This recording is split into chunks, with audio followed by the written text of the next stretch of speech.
welcome to the NBA Daily, where we are continuing all of our NBA season previews. I'm Zena, Keita, joined by Andy Larsen, who covers the Utah Jazz at the Salt Lake City Tribune.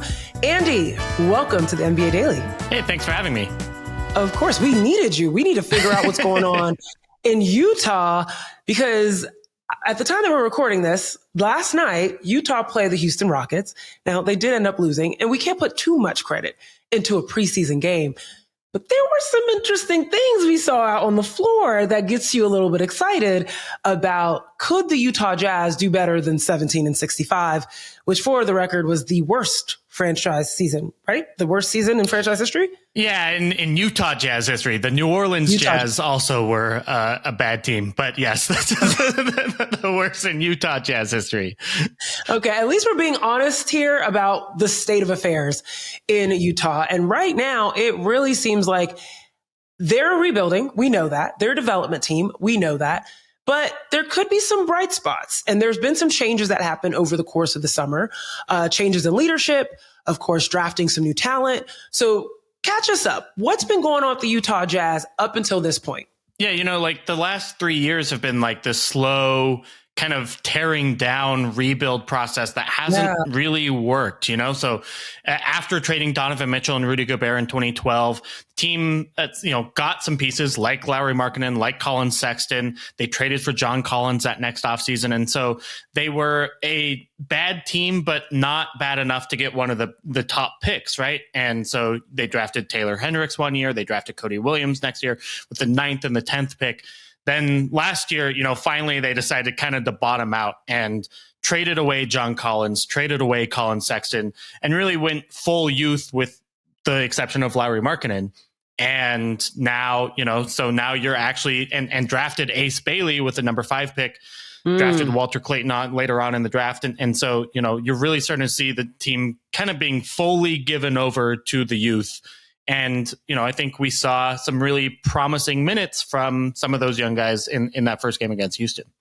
Right. It seemed like from 2017 to 2022, when, Gobert and Mitchell left, it did seem like they were just middling, like they should be good, but it just wasn't enough to kind of get over the hump. And let's just be real. Ace Bailey, Walton Clayton Jr., they're not going to be the change here, but it does look like the other elements of this team are starting to take some positive steps forward.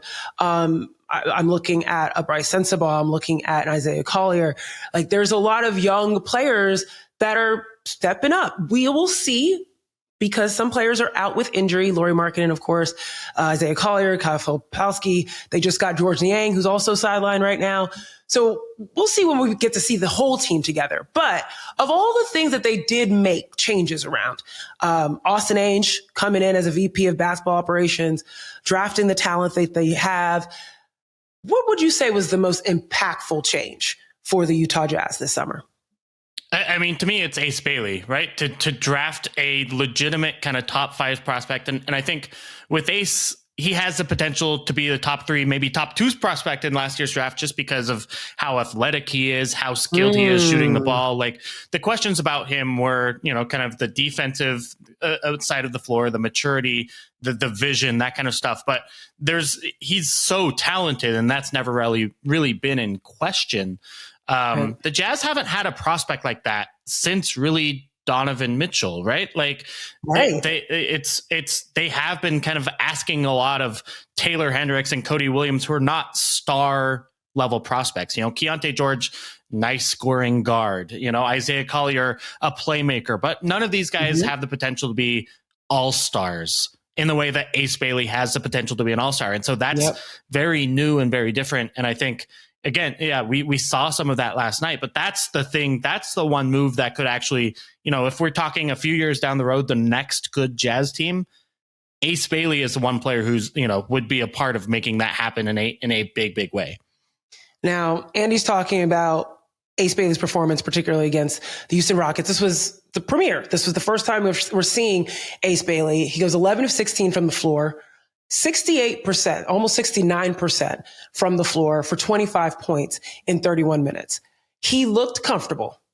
He looked smooth the way that he was kind of, I saw him, pick up a loose ball and go, instead of going straight to the basket, just step outside the 3-point line and just put it up. I was like, okay, this guy's feeling it. He's feeling good. And what I really like was Will Hardy mentioned the way that he's approaching the development of Ace Bailey in comparison to other players on this team that he's had under his wing is he's actually looking at old film of Kevin Durant, Jason Tatum, big time wings before they became stars. How did they look when they first started, right? How did their development come about? And I think that that's going to be really awesome for Ace Bailey to have someone like Will Hardy that is so diligent about that.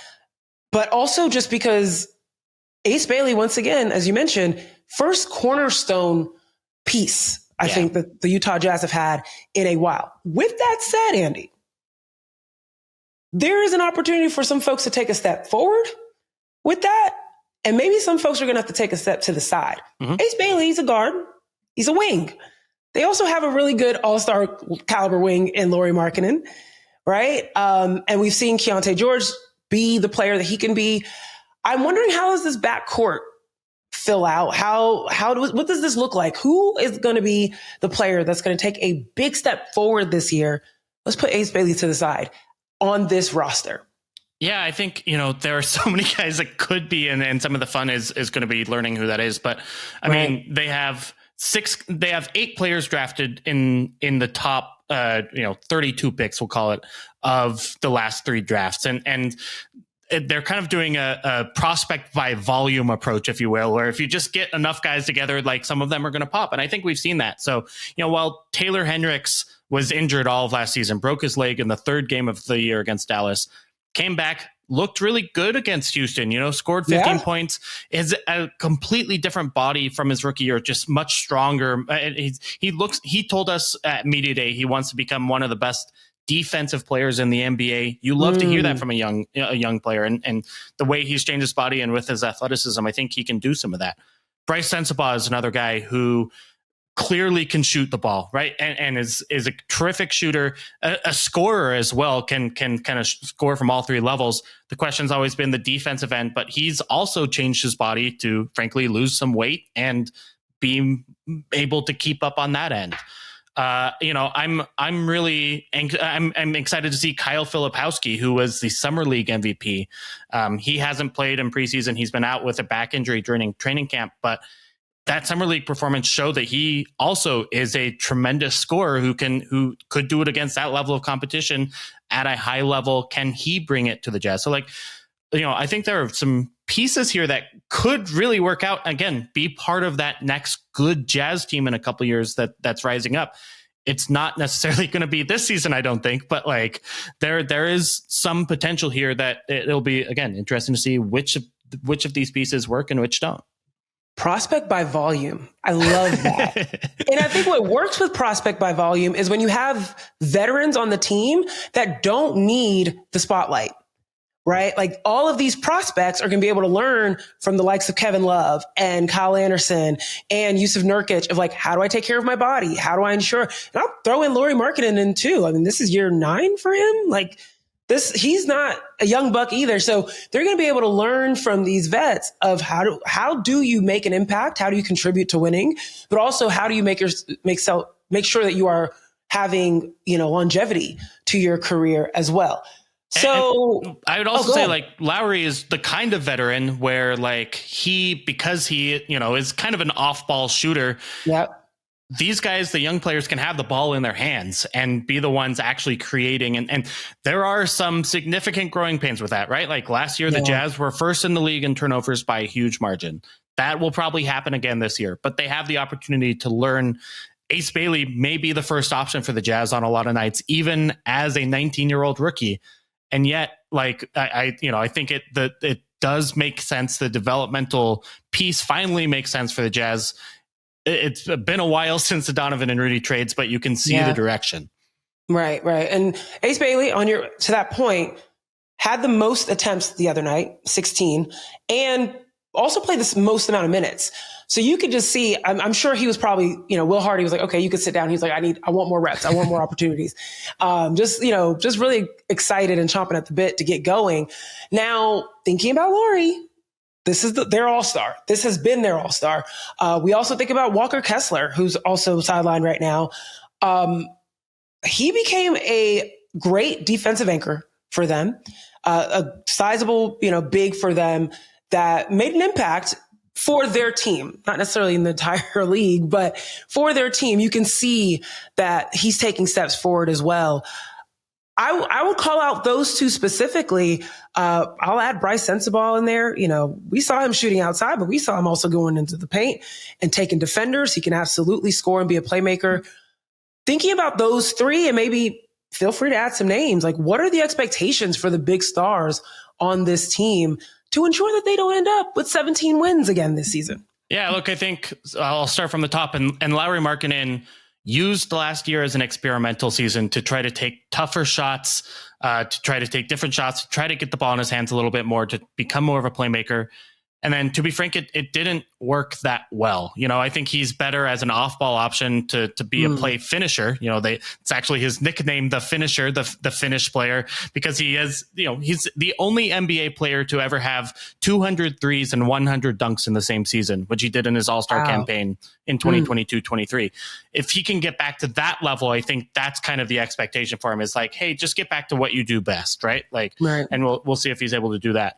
I think he is. I think most of kind of the problems last year was him trying to do too much, and then he just sat every other game because the Jazz were tanking. I think for Walker Kessler, this is a big season. This is his extension season, right? Before his fourth-year rookie campaign. So, they're currently trying to negotiate that extension. It doesn't seem like it's going to work out, and he'll go into restricted free agency. So given that, he's going to have a lot of pressure on him to show that he is a top level defender in the NBA, to actually improve the Jazz's defense. He was a top 5 offensive rebounder in the league last year, a top 5 shot blocker in the league last year. Can he keep that up? Can he add to his game offensively? I think is the big question with Walker.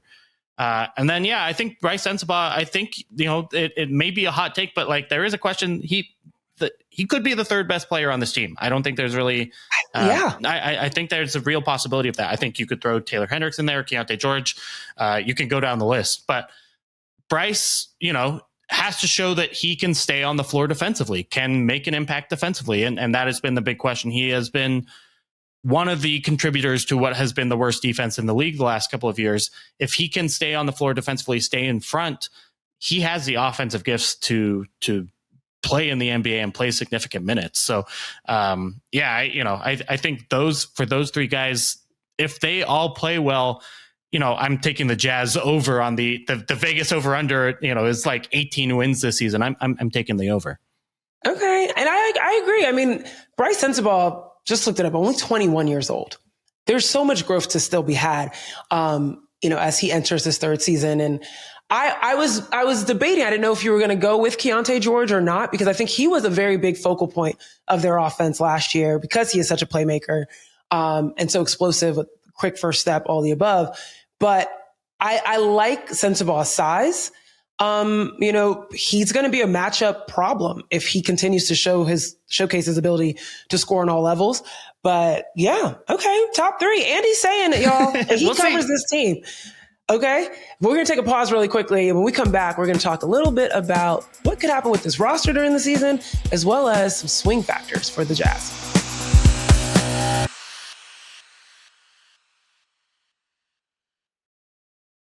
All right, Andy, we got to look into this. So right now, there are 3 teams in the NBA that have some cap space because of some moves that they made last year. Washington Wizards being one of them, the Charlotte Hornets being another one, and the Utah Jazz being another one, especially because they were involved in the trade that sent John Collins to the Los Angeles Clippers. They've got like 18 mil to play with. That's some cap space where they could be involved in a trade, and 3-team trade. They can help another team out. Let's just say that. Any thoughts on anyone on this roster that could be potentially utilized by someone else in the NBA? Look, I mean, Lauri Markkanen is in a lot of trade conversations and rumors around the league, and has been for the last couple seasons. Just, I think, first of all, he is an all-star talent. He is the kind of all-star that fits in nearly any team in the league, because he can just be additive. He can just make shots. He can just finish plays around the rim. He's a good defender. Like, you don't need to give him the ball, though. He can just fit in a lot of different situations.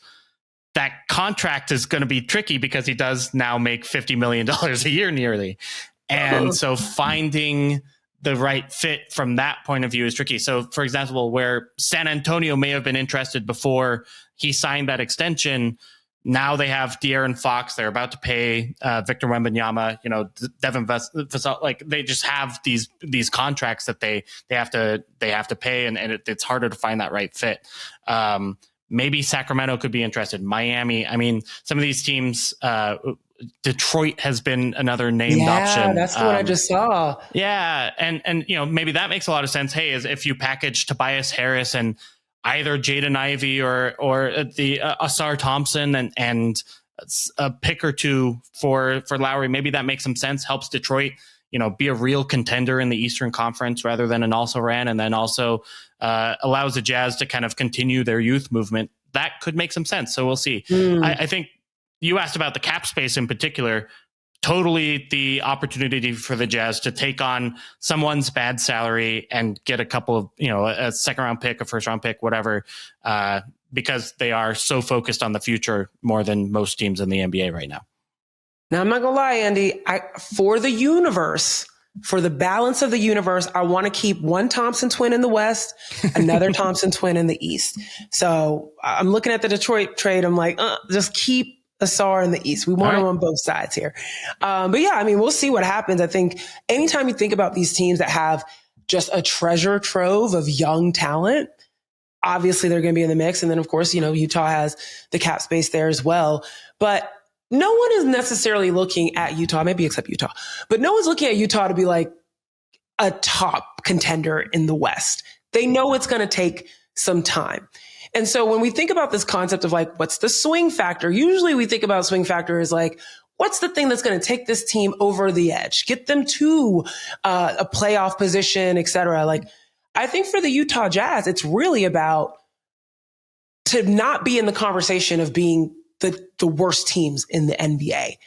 And I don't know if that's going to happen in this season, but what do you think? And it could be a player, it could be a factor of their team, it could be coaching, it could be leadership, it could be any of that. But what would you say is going to be the biggest swing factor for the Utah Jazz to get themselves out of the worst team in the league conversation? Yeah, it's all about what happens a couple years down the road. And again, identifying which players fit that, contention timeline, which players will be part of this next good Jazz team. For me, the one who's kind of on the bubble right now is someone who could be helpful or someone who could be kind of left behind is Keyonte George. And it's kind of tough what is happening with young scoring guards, smaller scoring guards in today's NBA. I mean, we just saw the Jazz trade Collin Sexton for what is probably negative value, right? They had to trade a pick in order to give him up, in order to get him to the Charlotte Hornets in return for Yusuf Nurkic. We're seeing that, those kind of conversations happen with the Cam Thomases of the world. Russell Westbrook doesn't have a team yet, right? Like, Keyonte George is a talented scorer. There's no doubt about it. He also needs to add the defensive element of his game in order to really find the floor consistently and play on a winning team. Could also use a little bit of help in kind of the shot selection and playmaking ways. And he's a very good shooter. He's a good foul drawer. There's some stuff there, but we're seeing teams be more picky with those players. So I want to see Keyonte turn from a very, very talented player to a player that adds to winning.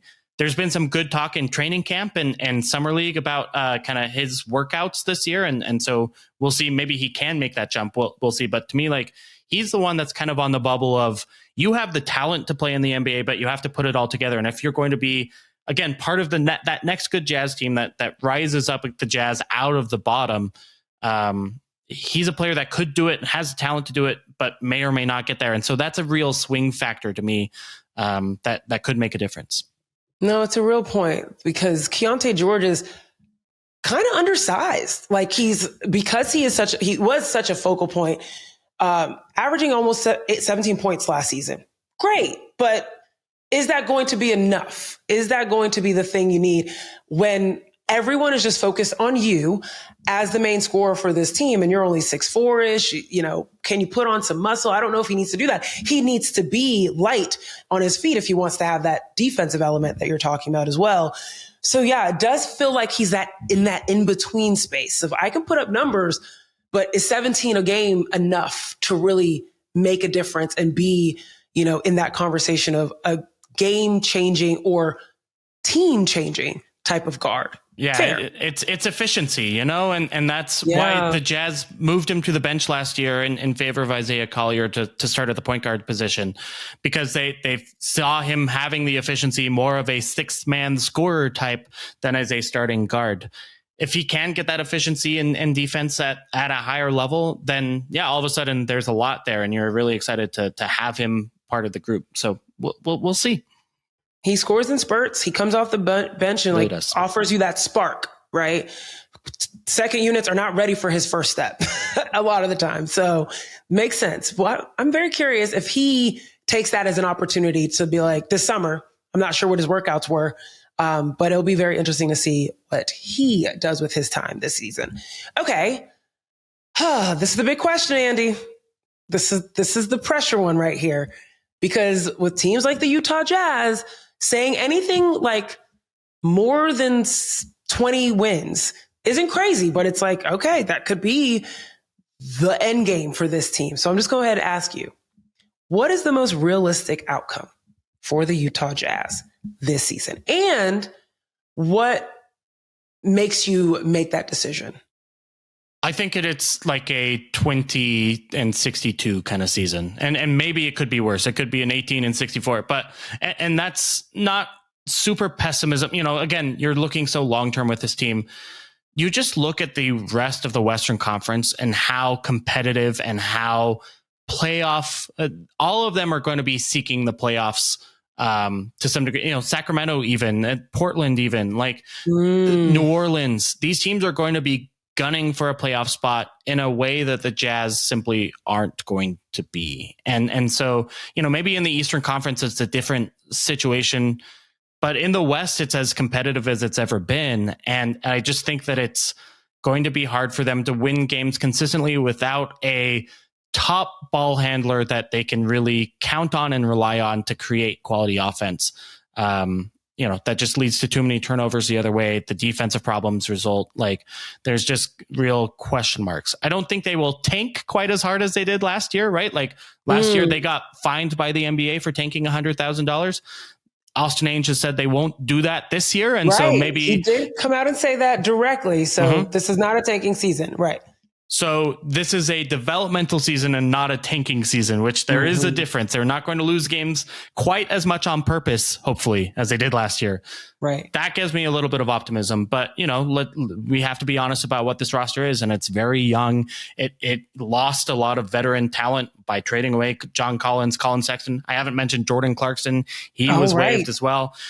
So yeah, it's just, you know, it's early, and could be the start of something. Maybe they take the Oklahoma City path. Maybe they take the Houston Rocket path. But for right now, they're probably at the bottom of the West. Okay. And do you think that Lauri is on this team at the end of the season?